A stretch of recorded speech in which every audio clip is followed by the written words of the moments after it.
Allah Subhanahu wa taala bilang dalam Al-Qur'an, A'udzu billahi minasyaitonir rajim, yamhullahu ma yasha'u wa yuthbit wa 'indahu ummul kitab. Kata Allah, Allah menghapus ataupun menetapkan nasib kehidupan manusia. Wa indahu ummul kitab, sebab dialah sang pemilik ummul kitab. Ummul kitab itu lauhil mahfud. Jadi Bu, ini saya kasih tahu. Kamu besok apa yang akan terjadi padamu, kamu nggak tahu. Kamu nggak tahu. Siapa yang tahu? Allah tahu, malaikat tahu. Sebagian hamba-hamba Allah ada yang diberitahu. Mereka bisa lihat catatannya. Sebab catatan nasib manusia itu tertulis di dalam sebuah kitab, di dalam sebuah tempat namanya Lauhul Mahfuz. Lauhul Mahfuz. Ada tuh di atas langit sana itu. Tempat yang sempat dilihat oleh baginda kita Nabi besar Muhammad sallallahu alaihi wasallam. Jadi nih adik-adik yang sampai datang umur hampir kepala 3. Kepalanya ada 3. Enggak, maksudnya umurnya ya Bu ya. Tapi belum datang juga jodohnya, kamu bertanya-tanya, kiranya apakah ada jodoh saya di dunia ini? Gak usah dijawab, ada katanya. Gak misal kamu bertanya-tanya. Nah ini nasib hidupmu nih, apakah nanti akan berjumpa dengan jodohmu ataukah sampai dengan meninggal dunia tak akan pernah datang jodohmu, misalnya gitu, dunia ya. Sebab kalau di akhirat sih saya ngarepin semuanya bernikah dah. Di akhirat semuanya saya harapkan berpasangan. Nih aminnya pada bingung gitu, diaminin apa enggak dia. Sedikit sekalian yang saya muliakan, tapi di dunia ini kan kita nggak tahu gitu. Nah, kamu nggak tahu, tapi Allah tahu. Termasuk juga nih adik-adik yang mungkin menjanda berapa tahun. Akankah datang kembali jodoh saya? Akankah akhir kehidupan saya Allah perkenankan saya untuk di bulan Ramadan berbuka dengan yang manis?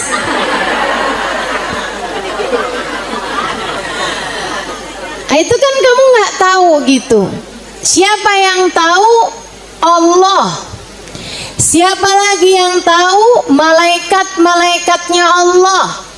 Dan terkadang Allah bukakan isinya Lauhil Mahfud kepada beberapa hamba-hamba tercinta di sisi Allah, atau kepada beberapa makhluk-makhluknya Allah Subhanahu wa taala seperti syayatin, dan terutamanya seperti setan-setan, dan terutamanya adalah iblis. Jadi itu si setan, terus bangsa jin itu emang suka ngintip. Berarti kalau ketemu orang suka ngintip, mirip ama, suka ngintip tuh. Mereka suka cari tahu apa sih isinya, gimana sih nantinya. Akhirnya dikasih tahu. Udah tahu nih si hasil ngintip nih, kemudian dikasih tahu sama orang-orang yang collab sama mereka. Ada tuh kan yang suka collab sama bangsa jin, suka collab sama setan, terus nanti orang datang kiranya presiden yang akan terpilih 2029 pemilihan yang akan datang. Itu siapa gitu? Emang itu udah ada Ustazah di Lauhil Mahfudz? Udah ada. Yang terpilih 2024 juga udah ada, sampai akhir kehidupan Indonesia nih kayak gimana nanti ke depannya. Nah, itu semuanya udah ada, catatan nasibnya Indonesia tuh udah ada, teman-teman, udah ada. Ada di dalam kitab namanya Lauhul Mahfudz. Saudariku sekalian yang saya muliakan, jadi dari sini kamu tahu, belum tentu yang tahu isinya Lauhil Mahfudz itu orang mulia. Kadang-kadang hasil ngintip tadi itu, kadang-kadang hasil ngintip, hasil curi-curi dengar, curi-curi lihat gitu, si bangsa-bangsa makhluk-makhluk halus tadi itu. Nah, ada juga para wali-wali yang tahu-tahu juga banyak, yang ngasih tahu apa yang akan terjadi ke depan gitu. Banyak teman-teman saudaraku sekalian yang saya muliakan. Tapi kalaupun nih saya mau kasih tahu perkara penting. Kalaupun sampai ada orang mulia sekalipun, apalagi orang-orang nggak mulia ya, ini orang mulia, kamu tahu ibadahnya, kamu tahu kesolehannya, kamu tahu kebaikan-kebaikannya, manusia nih, seorang manusia soleh, seorang entah laki-laki entah perempuan, orang soleh memberitahu kepadamu tentang nasibmu ke depan, itu adalah apa yang dia lihat di Lauhil Mahfudz atau apa yang diperlihatkan di Lauhil Mahfudz. Benar berarti Ustazah? Benar. Tapi Lauhil Mahfudz adalah makhluk, dan semua makhluk bisa menerima perubahan. Ingat, Lauhil Mahfudz adalah makhluk, dan semua makhluk itu bisa menerima perubahan dan pergantian. Karenanya, kalau ada seseorang yang meramalmu, memberitahumu tentang masa depanmu, jika bahkan orang itu adalah orang soleh sekalipun, jika bahkan orang itu adalah seorang wali sekalipun, saudariku sekalian, apa yang ada di Lauhil Mahfudz dapat berubah, dapat berganti. Ini penting buat saya sampaikan. Kenapa gitu? Agar apabila ada kabar-kabar gembira yang disampaikan sama mereka, cukup sebagai kabar gembira saja, jangan sampai jadi sesuatu yang dapat memperdaya dirimu. Misal ibarat kata nih, ada seorang wali bilang, kamu adalah ahli surga. Misal, amin aja. Misal, ya. Misal ada seorang wali bilang, kamu adalah seorang yang tempatnya di akhirat nanti surga Firdaus yang paling tinggi. Amin lagi. Misal.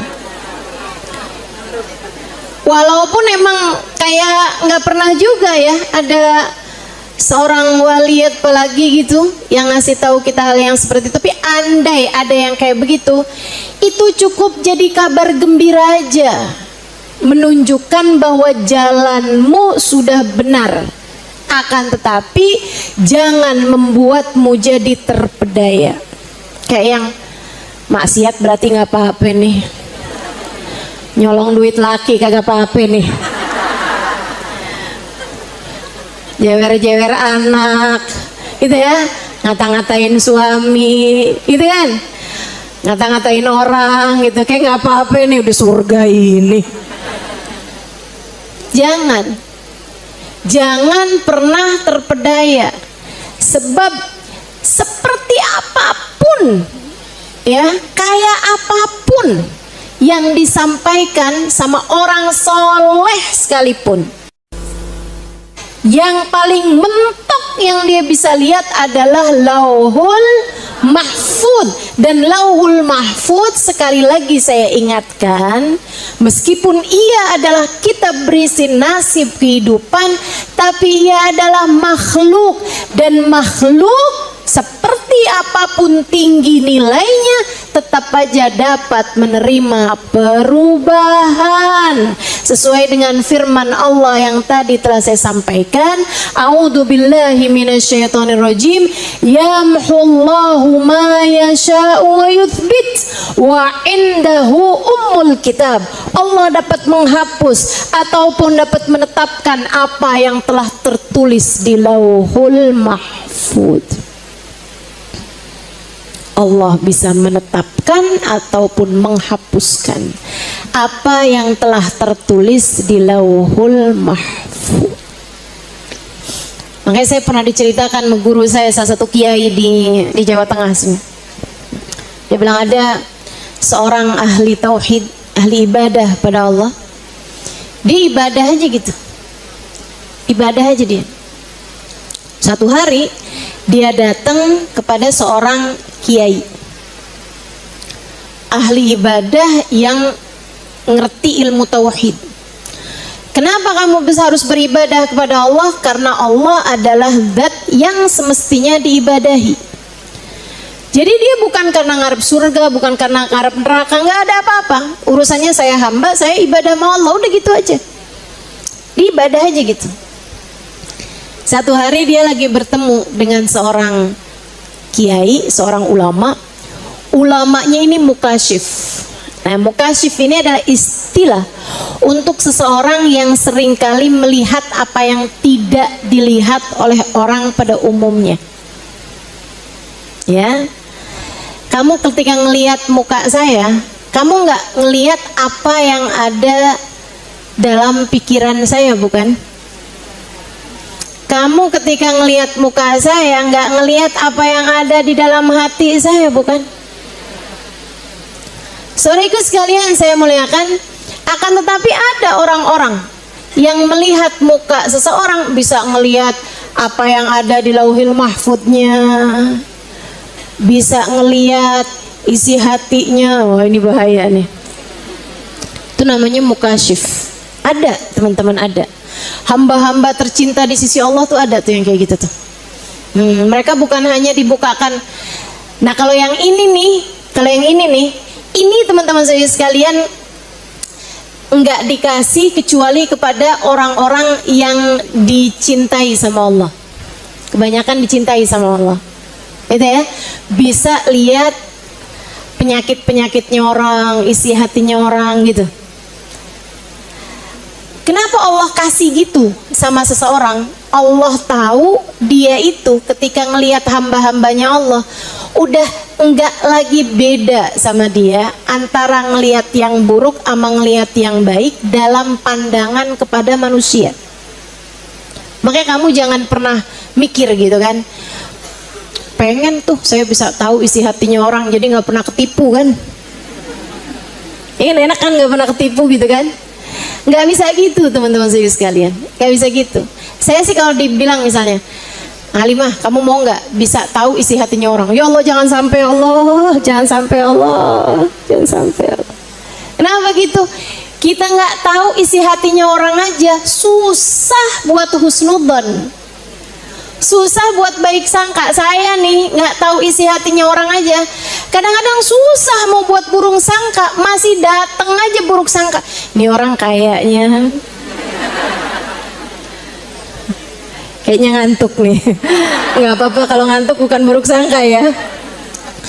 Sedikit sekalian gitu, kayak susah mau selalu bisa husnudzon sama orang gitu kan. Apalagi kalau bisa tahu isi hatinya orang. Makanya udah saya nggak mau dikasih hal-hal begituan sama Allah Subhanahu wa taala. Biarkan kita jadi orang yang berusaha belajar untuk terus bisa dapat ridhonya Allah Subhanahu wa taala insyaallah. Amin.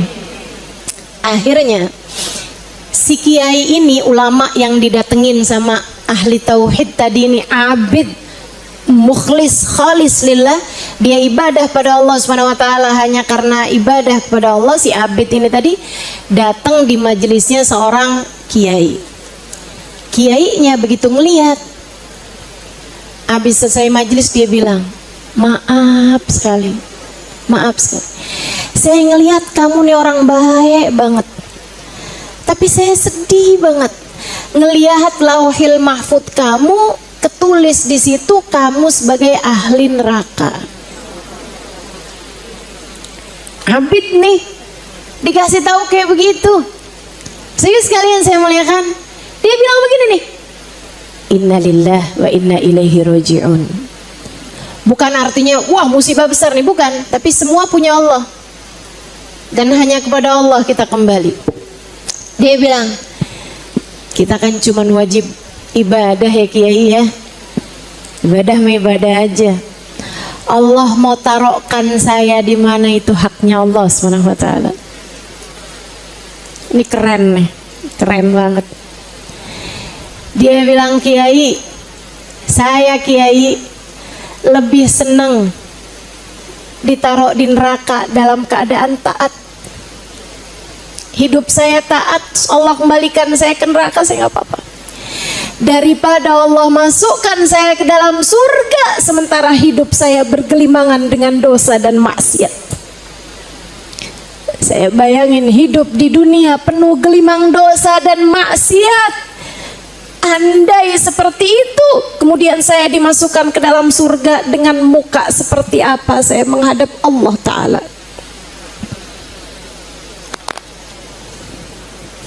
Kiainya merunduk, belajar ikhlas. Dia bilang, bener nak, bener banget. Habis selesai ngobrol-ngobrol tadi nih, ahli ibadah tadi nih jalan. Saat dia jalan, kiainya lihat lauhil mahfud dia berubah min ahli firdausul a'la.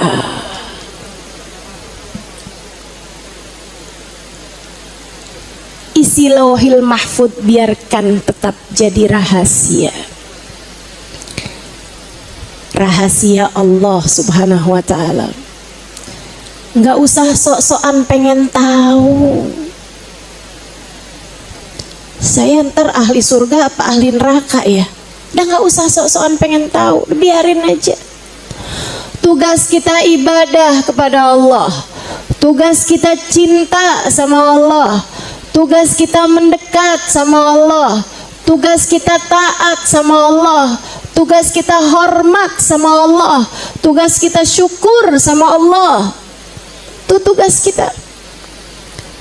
Dan saya yakin ketika seseorang menjalankan tugasnya, Allah pasti akan juga melaksanakan apa yang menjadi Rahman Rahimnya Allah Subhanahu wa ta'ala. Jadi sekalian, kamu kalau cinta Allah pasti bakalan cinta. Dan kalau udah Allah cinta, Allah tahu apa yang harus dia lakukan kepada hamba-hambanya yang dia cinta. Teman-teman sekalian yang saya muliakan, jadi sekali lagi, isinya lauhil mahfud itu adalah buku catatan kehidupanmu yang seharusnya enggak bikin kamu kepikiran dengan sangat melebihi kepikiran kamu terhadap ketaatan yang harus kamu lakukan. Kita jalanin tugas aja. Biarkan Allah melaksanakan apa yang telah Ia tuliskan sebagai nasib kehidupan kita dengan penuh Rahman Rahim kepada kita sekalian. Dah gitu aja, gitu kan? Sebab isinya lauhil mahfud seperti mana yang tadi saya sampaikan, dapat berubah-ubah sebab lauhil mahfud itu adalah makhluk. Jadi kamu nggak usah kepikiran gimana ya Kalau ternyata tertulis di nasibnya begini gimana ya? Kalau ternyata tertulis di nasib saya begitu gimana ya? Ya nggak usah. Tugasmu aja nih kamu pikirin. Nggak usah pusing-pusing. Nanti 5 tahun yang akan datang siapa ya presiden yang akan terpilih? Nah, ngapain? Kamu pusingin dari sekarang. Dan nggak usah yang terjadi kemarin aja kita nggak usah pusingin, betul nggak?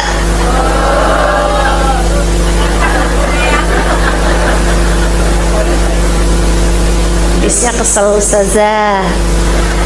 Katanya emak-emak Tanah Abang nih. Bu, ingat, siapapun presidennya yang ngasih kita rezeki namanya.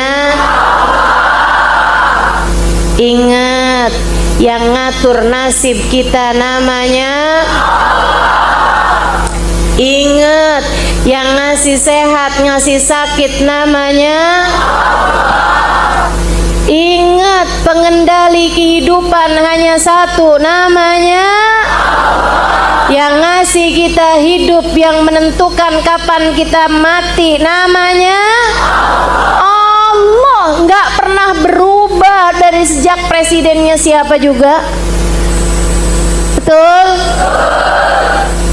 Ibu-ibu sekalian, ingat, dari mulai zaman kapan tahu juga, kita mah tetap aja. Emang kalau presidennya ganti, sholat kamu ganti?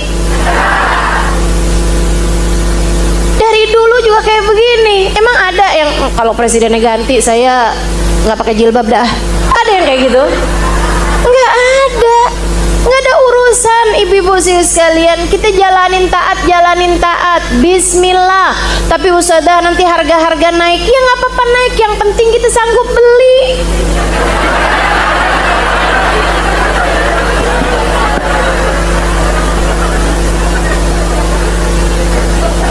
Betul gak? Enak nggak saya mikirnya?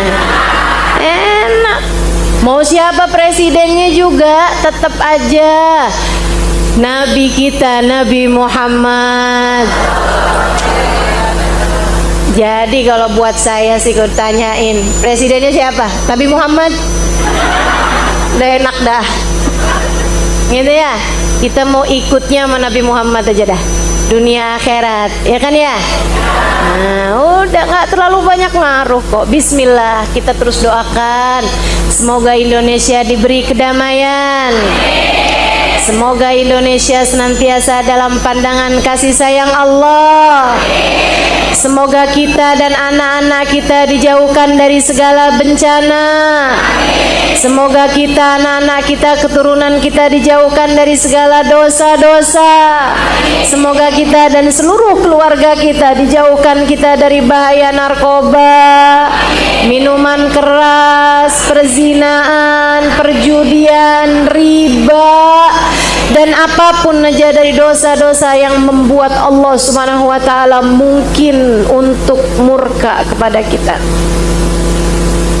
Semoga Allah Subhanahu wa taala senantiasa menjaga kita semuanya insyaallah. Amin ya rabbal alamin. Jadi dah itu Lauhul Mahfuz. Nah, sama Nabi Muhammad dikasih tahu.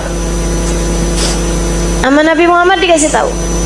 Ketika baca ayat itu, A'udzubillahi minasyaitonirrajim. Yamhullahu ma yasha'u wa yuthbit wa indahu ummul kitab. Itu kapan wahai Rasul? Nabi bilang, dzaka lailatun nisf min Sya'ban. Perubahannya Lauhil Mahfuz tuh bisa banyak, berganti-ganti. Sepanjang tahun tuh bisa kapan-kapan ganti aja isinya Lauhil Mahfuz. Makanya kata Nabi Muhammad, la yarudul qada illa doa. Nggak ada yang bisa ngerusak, ganti ketetapan-ketetapan Allah yang ada di Lauhil Mahfuz selain doa. Jadi setiap kali kita doa bisa berganti tuh isinya Lauhil Mahfuz. Kemudian lagi kamu sedekah bisa ganti isinya Lauhil Mahfuz.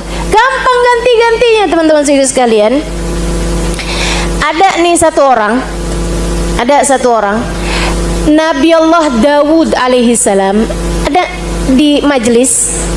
di majelis kayak begini nih, nabi-nabinya Allah itu udah pasti mukasyif.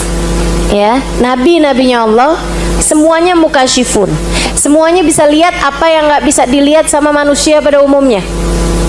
Para nabi itu semua mukasyifun. Nah, di majelisnya Nabi Allah Daud alaihissalam, Nabi Daud ngelihat ada malaikat Israel duduk di situ, duduk di majelis, ngeliatin seorang pemuda. Habisnya selesai, Nabi Daud samperin malaikat Israel.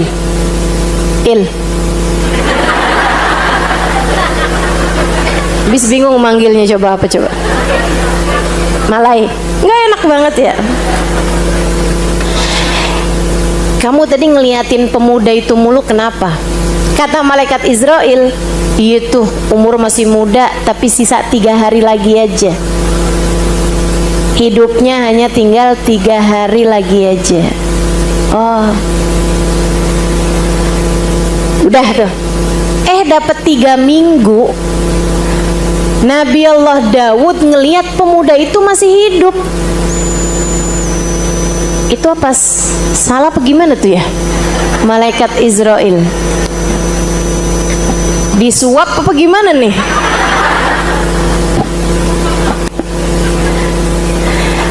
Akhirnya ditanya sama malaikat sama Nabi Allah Daud pas ketemu, Israel, kemarin kamu bilang pemuda itu tuh umurnya cuma 3 hari. Kok saya ketemu lagi 3 minggu dia masih hidup? Apa salah apa gimana nih? Kata malaikat Israel, nggak salah, cuman sepulang dari majelismu itu dia datang pada bibinya yang udah putus hubungan silaturahmi dengannya, dia sambung lagi, dia sedekahin, dia minta maaf, dia berjanji untuk selalu menyambung hubungan sama bibinya ini. Allah ridho sama apa yang dikerjakan, Allah gantinya 3 hari, Allah hapus nih lauhil mahfud, 3 hari itu jadi 30 tahun.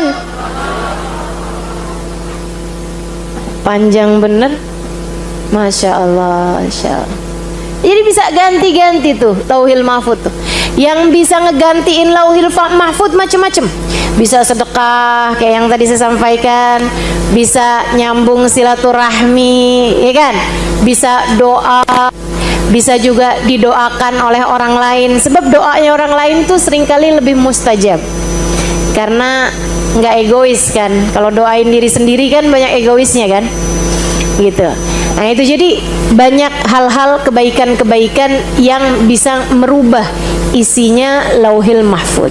Nah, Nabi Muhammad cerita di antara waktu di mana Allah paling banyak merevisi lauhil mahfud, katanya Nabi Muhammad, dzaka lailatun nisf min Sya'ban. Ini banyak terjadinya pada malam nisfu Sya'ban. Ya kita manfaatin juga. Kita manfaatin juga. Perubahan-perubahan mudah-mudahan baik. Allah rubahkan apa yang tertulis di lauhul mahfud. Gitu. Saudaraku sekalian yang saya muliakan, Ustazah, apa yang paling banyak bisa ngerubah isinya lauhil mahfud? Selain daripada doa di malam nisfu, itu juga hal yang besar. Tapi ada lagi nggak hal lain yang bisa merubah isinya lauhil mahfud? Ada. Yang terbesarnya adalah syafaat berkah dari orang-orang mulia di sisi Allah. Ini nih, keren-keren. Para wali-walinya Allah Subhanahu wa taala. Maka itu sebabnya kenapa kita perlu cinta kepada hamba-hamba tercinta di sisi Allah Subhanahu wa taala. Saya mau ceritakan satu kisah tentang Sayyidina Syekh Abu Bakar Ibn Salim alaihi ridwanallah. Sedikit sekalian saya muliakan, ada satu anak muda, dia datang ke banyak guru. Tiap kali datang kayak mau mondok pesantren, mau berguru gitu. Guru yang didatengin ngeliatin dia, "Duh, minta maaf nak, saya pesantrennya udah penuh, udah nggak bisa nerima santri lagi."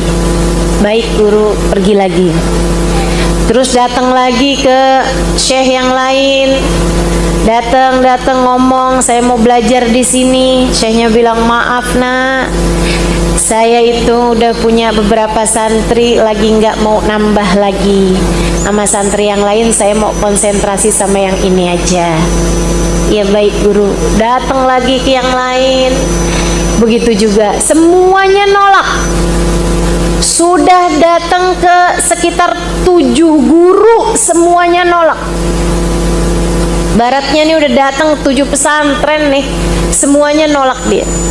Sampai kemudian datanglah dia kepada Sayyidina Syekh Abu Bakar Ibn Salim. Katanya Syekh Abu Bakar bin Salim, begitu datang ketemu sama Syekh Abu Bakar bin Salim, Syekh Abu Bakar bin Salim langsung bilang gini, "Gimana nak, kamu sudah ditolak sama berapa guru sebelum saya?" Dia bilang, "Iya Syekh, saya udah ditolak sama Syekh ini, Syekh ini, Syekh ini, Syekh." "Kamu tahu kenapa mereka menolak kamu?" Dia bilang, "Nggak tahu Syekh, katanya sih pondoknya udah tutup, ada yang kasih tahu gitu." Kata Syekh Abu Bakar bin Salim, "Nggak begitu nak, mereka menolakmu karena di dahimu tertulis syaqi, orang yang celaka, atau tepatnya calon ahli neraka." Kata Syekh Abu Bakar bin Salim, "Dan tadi malam sebelum kedatanganmu hari ini kepadaku, aku berdoa memohon kepada Allah Subhanahu wa taala agar mengganti syaqi yang ada pada dirimu dengan Sa'id, calon orang yang beruntung, calon penghuni surga Allah." Dan Allah mengijabahnya. Maka ahlan wa sahlan kepadamu nak, silahkan bergabung dan belajarlah bersamaku di sini. Itu para wali-walinya Allah, para wali-walinya Allah. Isinya rahmat, sebab mereka pengganti baginda Nabi besar Muhammad, yang mana baginda Nabi besar Muhammad Allah mengatakan tentangnya, "A'udzubillahi minasyaitonirrajim, wa ma arsalnaka illa rahmatan lil alamin." Tidaklah kami utus engkau wahai Nabi Muhammad melainkan sebagai bentuk kasih sayang kami di atas muka bumi ini. Gitu kata Allah buat Nabi Muhammad, "Kami utus engkau sebagai kasih sayang kami ke atas muka bumi." Maka Nabi kerjaannya terus saja doain orang dapat hidayah, doain orang dapat hidayah, doain orang dapat hidayah, terus kayak begitu. Walaupun disakitin, walaupun berdarah-darah kakinya, walaupun tanggal giginya, walaupun robek dahinya, walaupun apa yang terjadi, Nabi Muhammad doanya, "Allahumma hdi qaumi fa innahum la ya'lamun." Kasih hidayah aja semuanya ya Allah, sayangi aja semuanya ya Allah, ampuni aja semuanya ya Allah, rahmati aja semuanya ya Allah. Itu Nabi Muhammad. Para wali-wali itu jadi kayak begitu juga. Mereka adalah ahli-ahlillah, mereka adalah penerus-penerus rahmat Allah Subhanahu wa taala di atas muka bumi. Jadi kalau kamu ketemu sama orang, terus orangnya itu ngasih tahu kamu hal-hal yang bikin kamu takut, udah nggak usah ikut, nggak usah ikut. Kalau kamu belajar sama orang, orangnya terus bilang, "Kamu kalau nggak datang 3 kali ke majelis saya, kamu bakalannya celaka," udah nggak usah hadir sekalian. Karena nggak gitu. Saya banyak berjumpa dengan para kekasih Allah Subhanahu wa taala, teman-teman sekalian, dan isi dari lisan-lisan mereka adalah kasih sayang. Isi lisan-lisan mereka adalah kasih sayang. Apalagi kalau itu adalah hal yang dilarang dalam Islam. Misalnya ada seorang ustadz manggil santri perempuannya, berdua-duaan, suruh buka jilbab depan dia, suruh buka aurat depan dia. Kalau kamu nggak nurut sama saya, kamu bakalan ilmunya nggak manfaat. Nggak apa-apa, nggak manfaat ilmunya dia, nggak apa-apa. Kenapa gitu? Di atas syariat agama Allah nggak ada ajaran apapun. Ajaran agama Allah di atas segalanya, teman-teman sekalian. Kalau ada orang ngomongnya nakut-nakutin, celaka lah kalau nggak ini, kalau kamu nggak ngasih saya 10 juta, nanti kamu akan keluar dari sini kecelakaan. Jangan kasih sekalian, jangan kasih. Tapi kamu juga jangan takut, jangan takut. Kenapa gitu teman-teman saya sekalian? Sebab orang tercinta di sisi Allah tuh nggak gitu, nggak nakutin. Percaya saya, kamu kalau ada yang ngeramal hal-hal yang buruk-buruk sama kamu, jangan percaya, jangan percaya. Kalau kamu masih takut juga, sedekah bisa ngangkat segala bala. Udah gitu aja. Sedekah kan emang nggak pernah salah juga, betul nggak? Jadi saudara sekalian, nah itu tuh apa yang ada di dalam kitab Lauhul Mahfud. Nah nanti nih malam nisfu banyak sekali Allah ubah catatan nasib umat manusia. Karenanya apa nih yang bisa saya lakukan Ustazah di malam nisfu Sya'ban? Hal-hal yang dapat mengubah nasib. Apa tuh? Sedekah. Apa tuh? Istighfar. Apa tuh? Doa. Nah itu udah pasti ngerubah apa yang ada di dalam Lauhul Mahfuz, merubah nasib kehidupan umat manusia yang Allah Subhanahu wa taala mengatakan tentang hal tersebut. A'udzubillahi minasyaitonirrajim. Gimana? Allah tidak akan mengubah nasib suatu kaum. Innallaha la yughayyiru ma biqaumin hatta yughayyiru ma bi anfusihim. Sungguhnya Allah tidak akan mengubah nasib satu kaum sampai kaum itu sendiri yang mengubah nasibnya.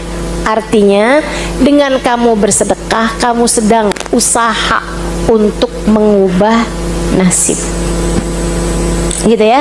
Malam nisfu Sya'ban, kerjakan sesuatu yang dapat mengubah nasibmu. Di antaranya tadi yang saya bilang, sedekah. Ustazah, kalau misalnya nih ya, sedekahnya bukan malamnya, tapi besoknya. Itu gimana Ustazah? Yaitu namanya bukan malam nisfu Sya'ban, tapi hari nisfu Sya'ban. Dan maksudnya yang mulia di nisfu Sya'ban adalah malamnya, bukan siangnya. Jadi silahkan kerjakan sedekahnya pada malamnya.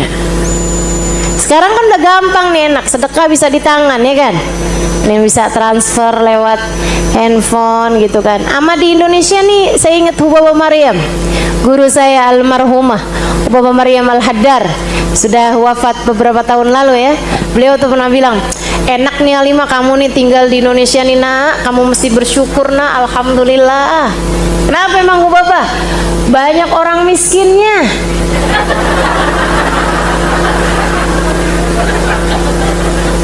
Ini emang kadang-kadang kita nih sama cara berpikirnya para wali suka rada heran gitu, suka nggak nyambung gitu. Saya bilang, maksud Hubaba enak di mananya? Ya enak kan nak, kamu bisa sedekah kapan aja. Iya juga ya. Kamu bisa sedekah kapan aja, Halimah, enak, asal keluar rumah kamu udah bisa sedekah. Kadang-kadang dalam rumah aja kamu bisa didatengin pengemis, bisa gampang sedekah. Kamu tahu nak, saya ini susah kalau mau sedekah di Madinah pakai pergi dulu ke haram.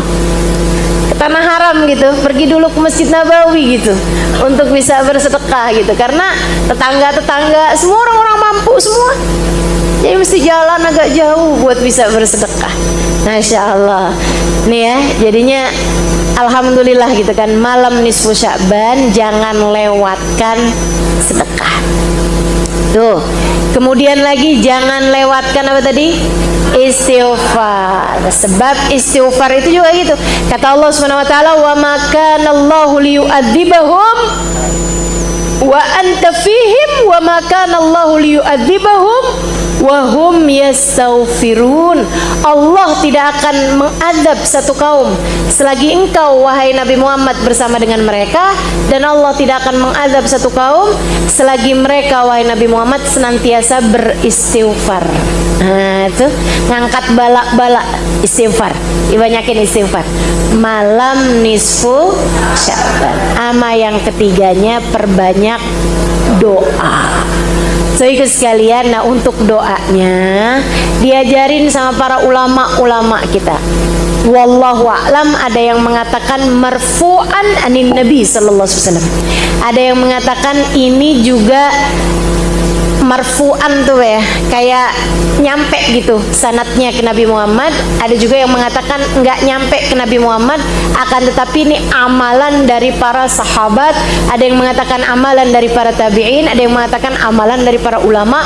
Ala kulli hal, mau itu amalannya sahabat, mau itu amalannya tabi'in, apalagi jika itu amalannya Nabi Muhammad, saya tidak berniat untuk meninggalkan. Saya akan mengerjakannya. Kenapa?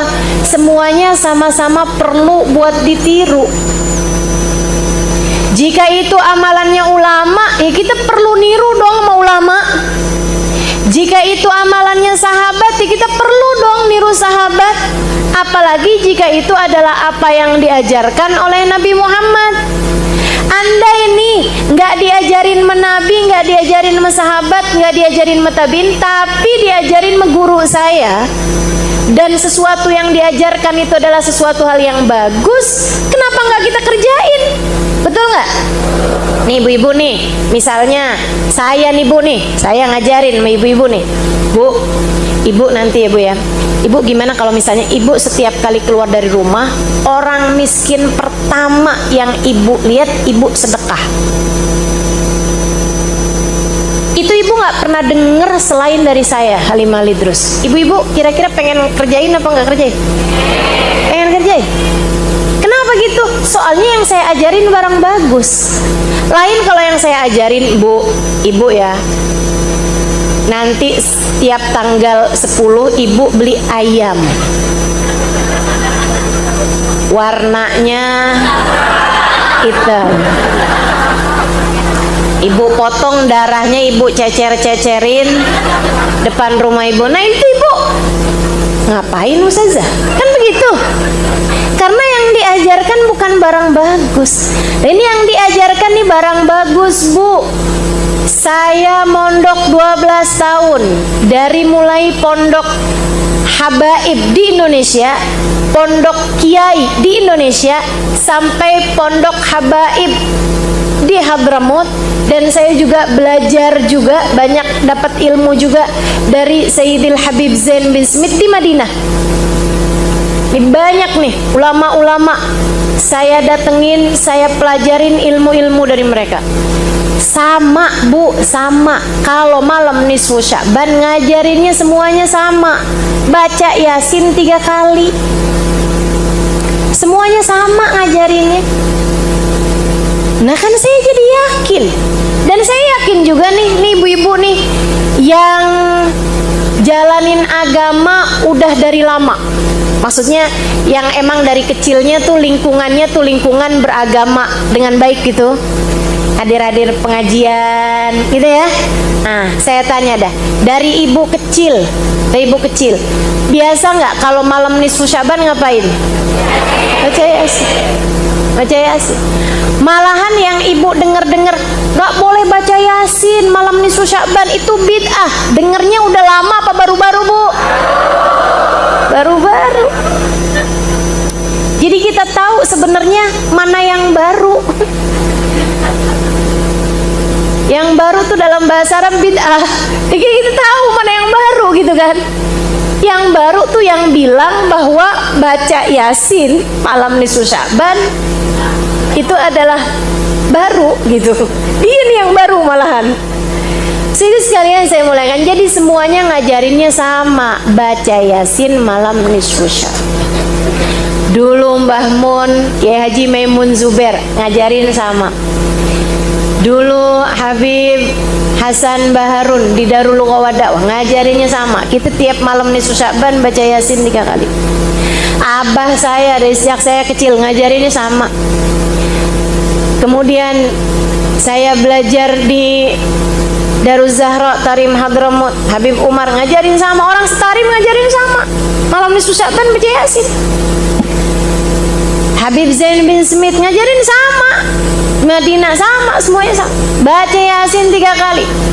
Dari Mekah, Sayyid Muhammad bin Alwi bin Abbas Al-Maliki ngajarin sama. Baca Yasin 3 kali di malam nisfu. Pakai niatan-niatan yang tersendiri. Yasin yang pertama niatin rezeki, biar yang halal, yang thayyib, yang berkah. Kamu baca Yasinnya dengan niatan seperti itu, rezeki yang zahir dan batin. Bu, rezeki itu bukan cuman melulu urusan uang, bukan cuman melulu urusan rumah, pakaian, makanan, sandang, pangan, papan, bukan. Tapi punya anak yang sehat-sehat itu juga rezeki. Punya anak yang soleh-soleh itu juga rezeki. Punya suami yang sayang itu juga rezeki. Punya hati yang qanaah itu juga. Punya teman-teman yang baik-baik itu juga. Punya guru yang bisa ngasih tahu mana yang benar, mana yang nggak benar itu juga rezeki. Punya rasa hati yang bagus kepada Allah, kepada Rasulnya itu juga rezeki. Punya ilmu yang bermanfaat itu juga rezeki. Dibangunin sholat malam itu juga rezeki. Kesehatan badan kita itu juga rezeki. Banyak rezeki.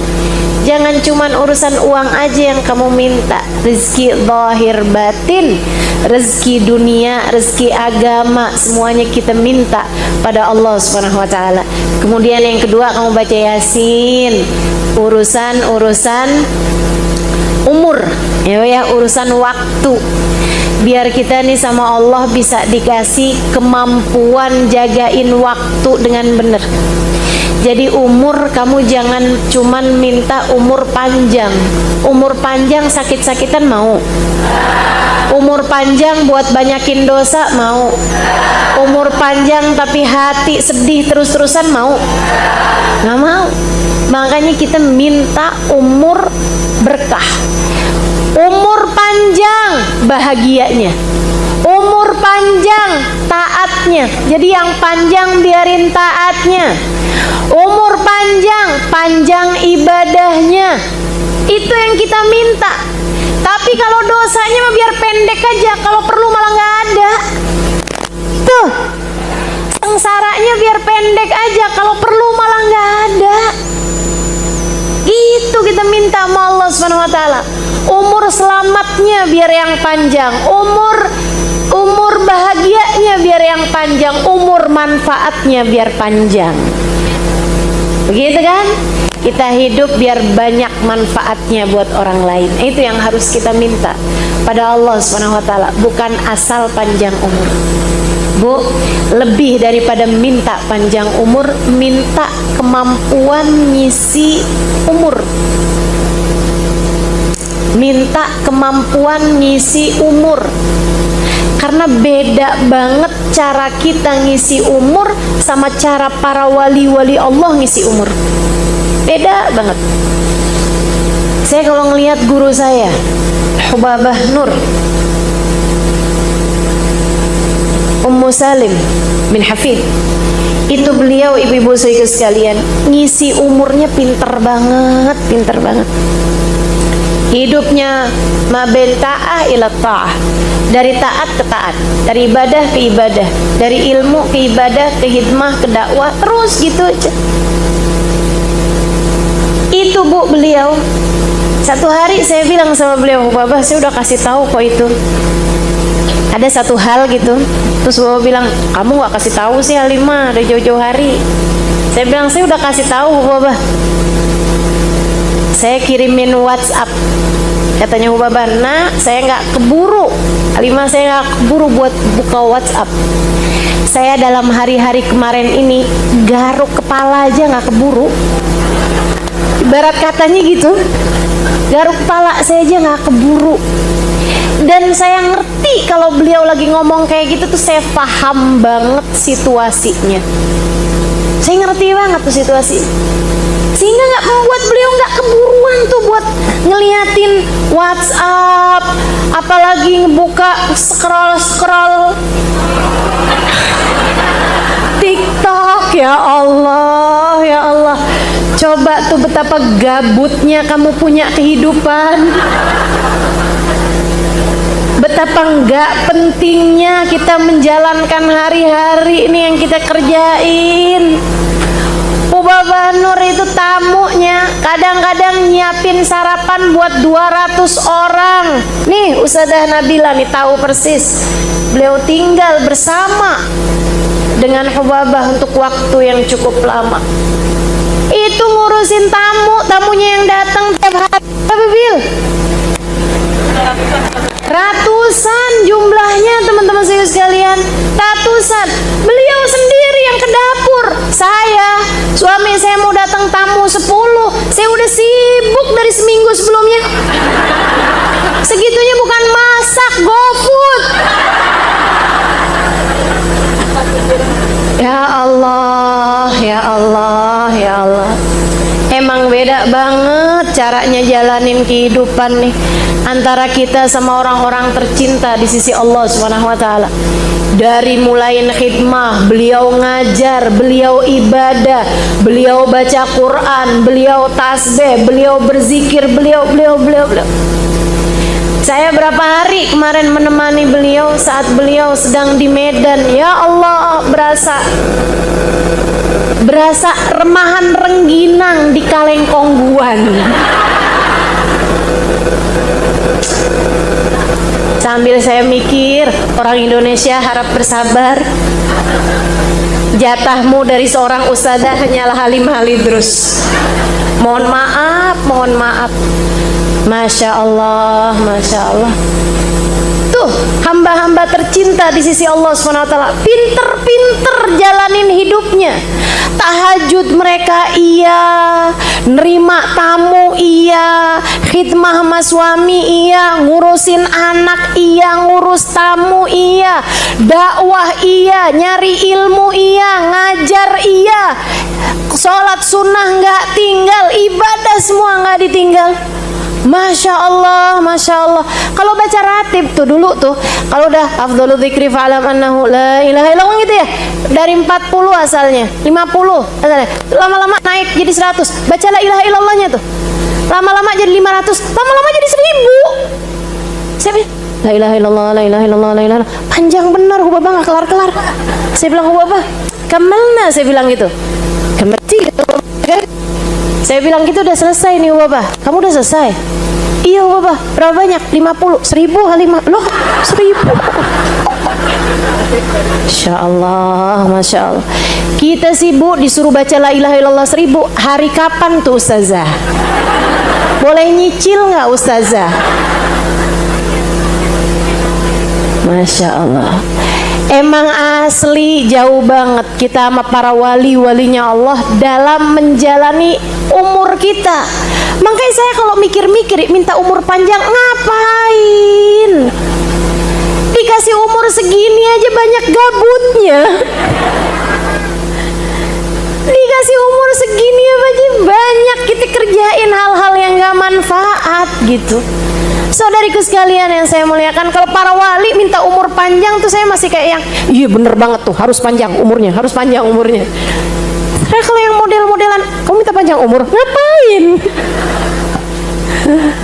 Makanya dah, lebih daripada minta panjang umur, mendingan kamu minta, ya Allah, karuniakanlah kepada kami kemampuan mengisi umur kami dengan cara yang terbaik. Ajarkan kami bagaimana mengisinya dengan cara yang terbaik, ya Allah.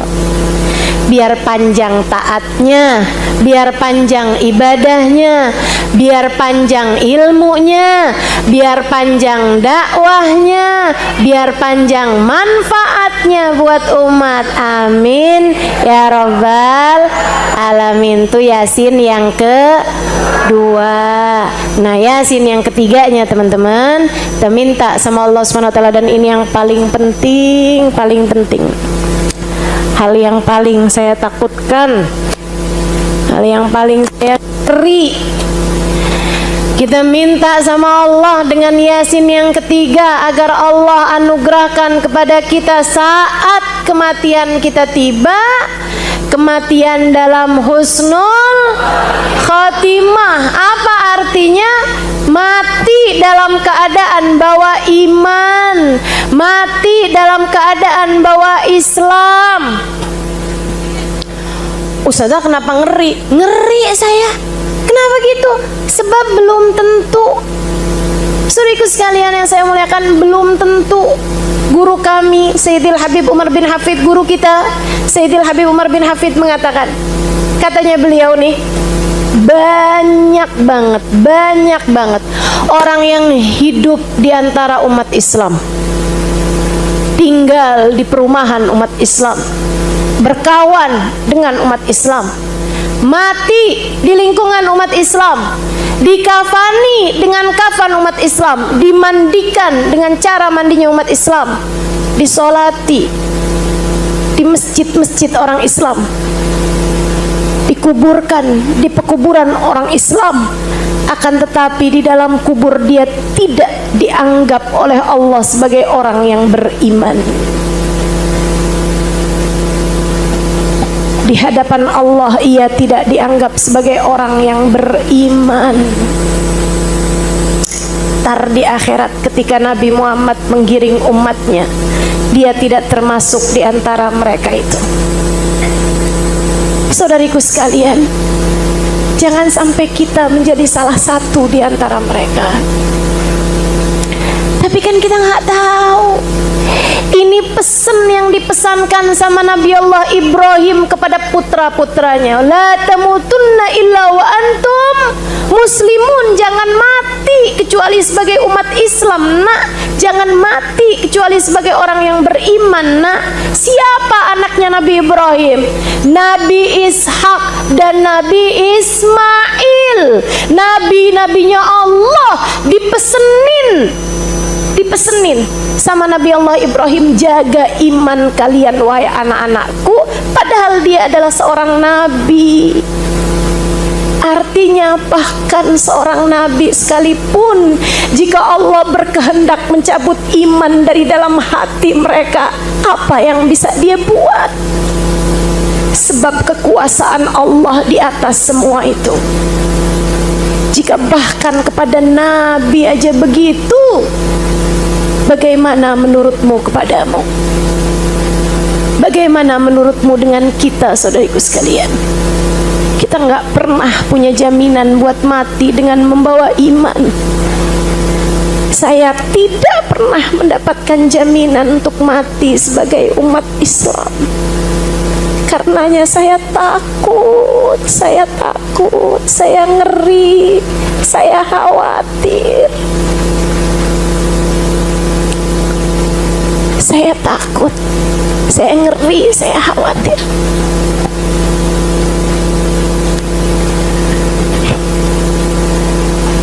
Nabi Allah Zakaria alaihissalam, nabinya Allah, dikejar kaumnya sembunyi dalam pohon, dalam sebuah hutan. Iblis ngasih tahu sama orang yang ngejar dari umatnya, tuh Zakaria sembunyi dalam situ. Umatnya bawa gergaji, gergaji dari atas sampai ke bawah. Ketika nyampe gergaji tersebut di atas kepalanya, Nabi Allah Zakaria teriak, "Ah!" Sakit dong. Gergajiin tengkoraknya. Nabi Zakaria teriak. Allah berkata, "Wahai Zakaria, kenapa kamu berteriak seperti itu? Apakah karena kamu tidak terima dengan takdirku? Wahai Zakaria, jika kamu berteriak sekali lagi, aku keluarkan kamu dari kelompok Nabi menjadi kelompok ahli neraka." Allah kalau punya mau, apa yang Allah bisa kerjakan, kerjakan. Ini Nabi, teman-teman saudaraku sekalian, Nabi. Bagaimana dengan kita gitu, yang dosa iya, maksiat iya, berbuat salah iya, sangat mungkin banget. Dan kalau Allah mau kamu mati nggak bawa iman, kamu bisa apa? Kamu bisa apa? Kalau Allah ngerasa nih orang nggak pantas nih berjumpa denganku, ada iman di hatinya, sebab sepanjang hidupnya dia ruwet mulu urusan rezeki, nggak percaya bahwa aku adalah pemberi rezeki satu-satunya, dia nggak beriman kepadaku, aku cabut iman di saat akhir kehidupannya. Mau bilang apa? Mau bilang apa? Ini nih udah ngerti ilmunya tapi tetap aja berbuat maksiat bolak-balik kepadaku, meremehkan penglihatanku, aku cabut iman dari dalam hati. Mau bilang apa? Makanya satu-satunya hal yang bisa kita lakukan adalah bersimpuh di pintunya, kemudian memohon, ya Allah biha, ya Allah biha, ya Allah bihusnil khatimah. Ya Allah, apabila datang ajal menjemput kami, kami mohon husnul khatimah ya Allah, husnul khatimah ya Allah. Hal tertinggi yang bisa kita lakukan agar Allah Subhanahu wa taala mematikan kita dalam husnul khatimah, menetapkan iman Islam dalam hati kita, adalah berdoa, meminta, ya muqallibal qulub tsabbit qalbi ala dinik. Wahai zat yang membolak-balikan hati, tetapkan hatiku berada dalam keimanan kepadamu. Rabbana la tuzigh qulubana ba'da idh hadaitana wa hab lana min ladunka rahmatan innaka antal wahhab. Ya Allah, jangan pernah kau cabut hidayah iman yang telah engkau anugerahkan kepadaku. Karuniakanlah kepadaku rahmatmu, sesungguhnya engkau adalah zat yang maha pemberi.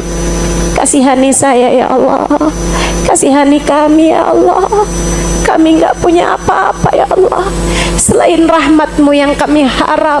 Kami telah engkau hidupkan sebagai umat Islam, jangan pernah kau cabut hidayah iman yang telah kau anugerahkan dalam diri kami ya Allah.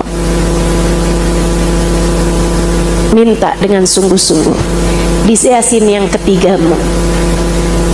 Niat, ya Allah, kami baca Yasin yang ketiga ini dengan niat mati dalam husnul khatimah. Kau anugerahkan kami ya Allah, hidup sebagai umat Islam, mati sebagai umat Islam ya Allah. Hidup sebagai umat Nabi Muhammad, mati sebagai umat Nabi Muhammad ya Allah. Gitu. Insya Allah. Nanti habisnya nih semua yang nggak biasa puasa sunnah dilarang puasa sunnah. Nah, tapi kalau puasa wajib, puasa hutang, nah itu kamu harus tetap bayar teman-teman sampai hari terakhir di bulan Sya'ban ya. Kalau puasa wajib tetap harus cepet-cepet dibayar sebelum datang Ramadan yang berikutnya. Nah, untuk hitungan Ramadannya, kalau nanti saya nggak tahu apakah ini akan sepakat atau nggak sepakat, tapi nanti untuk hitungan awal Ramadan kita ikut sama hilal ya. Kita ikut sama hilal. Kalau hilalnya udah kelihatan, besoknya kita Ramadan. Kalau hilalnya belum kelihatan, kita lusanya baru Ramadan. Kan itu ya, besoknya belum Ramadan. Nah, karena kita nggak punya teropong buat lihat hilal, kita ikutan pengumuman pemerintah yang lihat hilal. Kamu jangan bilang tapi pemerintahnya korupsi ustazah, itu urusan lain ya.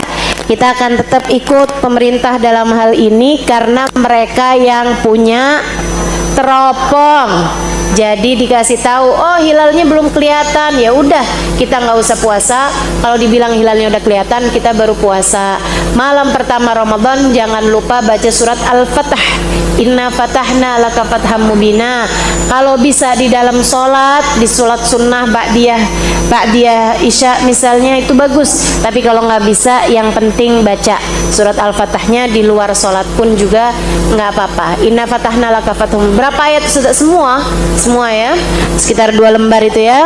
Kemudian selama bulan suci Ramadan, puasanya yang benar, terawihnya jangan tinggal, bacaan Qur'annya juga jangan tinggal. Perbanyak baca Qur'an, perbanyak dikiran Ramadan yang ibu-ibu semuanya udah pada tahu ya.